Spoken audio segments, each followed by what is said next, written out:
In today's video, I'm going to teach you how to return IKEA online orders. Now, returning an item you've purchased online can seem a bit daunting, but with this step-by-step guide, I'll make sure you understand the whole process clearly and thoroughly. To begin, head over to the IKEA website and make sure you select your country or region. This is important as return policies and procedures might vary depending on your location. Next, navigate to the top of the page where you'll see the option to log in.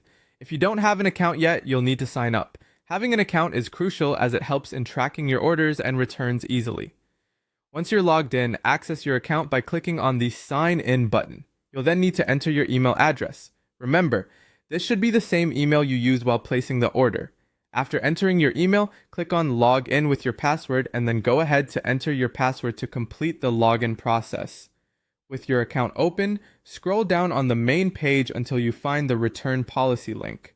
Click on it to get a feel for IKEA's return policy if you're not already familiar with it. From there, look for and click on the link labeled How to Return or Exchange to start your return request. Now you'll see a Learn More link which will guide you through choosing the specific items you intend to return. Here, you'll click on Return Items or Request Return next to the order you'd like to send back. You'll also need to specify the reason for your return, such as if the item was damaged or if you simply changed your mind. Then choose your preferred return method. If you purchased in-store, enter or scan your receipt or order number. You'll see an option for in-store exchanges. Click on it if that's your intended return method.